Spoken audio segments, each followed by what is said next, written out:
Hi అండి, అందరికీ good morning. మన తెలుగు రాష్ట్రాల్లో కరెంటు బిల్లుకు సంబంధించి ఒక ఇంపార్టెంట్ అప్డేట్ అయితే వచ్చిందండి.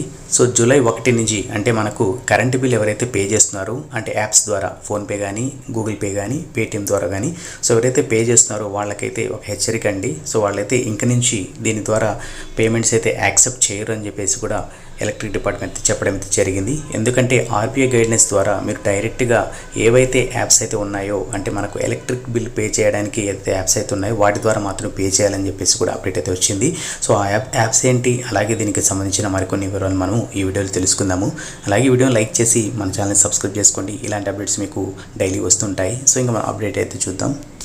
ఇక్కడ మనం అప్డేట్లో చూసుకున్నట్టే to use payment gateway such as PhonePe, Paytm, Amazon Pay, Google Pay to pay electricity bills. So ఏదైతే యాప్స్ యూస్ చేసి మీరు బిల్స్ అయితే పే చేస్తున్నారో సో వాటి అయితే స్టాప్ చేయడం అయితే జరిగిందండి. అంటే వాటి ద్వారా కాకుండా మీరు డైరెక్ట్గా మనకు గవర్నమెంట్కి సంబంధించిన యాప్స్ ద్వారా పే చేయాలని చెప్పేసి ఆర్బీఐ గైడ్లైన్స్ ద్వారా ఈ డెసిషన్ అయితే తీసుకున్నారు.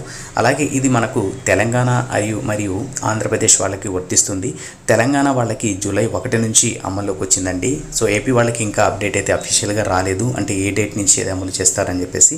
సో అలాగే ఏపీలో ఎవరైతే ఉన్నారో వాళ్ళు పే చేసినా కూడా ఫెయిల్డ్ అయితే అవుతుంది. సో కాబట్టి తప్పకుండా ఇదైతే గుర్తుపెట్టుకొని డైరెక్ట్గా మీరు కరెంట్ ఆఫీస్కి వెళ్ళి పే చేయండి. అలాగే దీనికి సంబంధించి యాప్స్ గురించి చూద్దాము.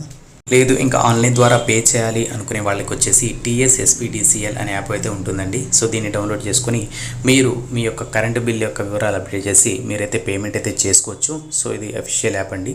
నెక్స్ట్ మనకు ఏపీ విషయానికి వస్తే సదరన్ పవర్ అని ఉంటుందండి. APSPDCL అనే యాప్ అయితే ఉంటుంది. సో దీన్ని చెక్ చేసి మీరు ఈ లోగో ద్వారా ఏదైతే యాప్ ఉంటుందో దాన్ని డౌన్లోడ్ చేసుకొని దీని ద్వారా మీరు ఆన్లైన్ పేమెంట్ అయితే చేయొచ్చండి.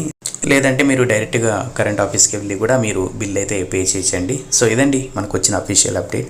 సో మనకు ఇంక నుంచి మీరు ఆన్లైన్ ద్వారా అయితే అదర్ యాప్స్ ద్వారా మీరైతే పేమెంట్ చెల్లించకండి. సో డైరెక్ట్గా మీకు అఫీషియల్ యాప్స్ ఏవైతే ఉన్నాయో వాటి ద్వారా చెల్లించండి, లేదంటే కరెంట్ ఆఫీస్కి వెళ్ళి బిల్ అయితే పే చేయండి. సో ఇదండి ఈరోజు అప్డేట్. ఈ అప్డేట్ నచ్చినట్టయితే లైక్ చేసి మన ఫ్రెండ్స్ కూడా షేర్ చేయండి. ఇలాంటి అప్డేట్స్ కోసం మన ఛానల్ని సబ్స్క్రైబ్ చేసుకోండి. నెక్స్ట్ అప్డేట్తో మళ్ళీ కలుద్దాం. అంతవరకు కీప్ స్మైలింగ్. శుభదినం.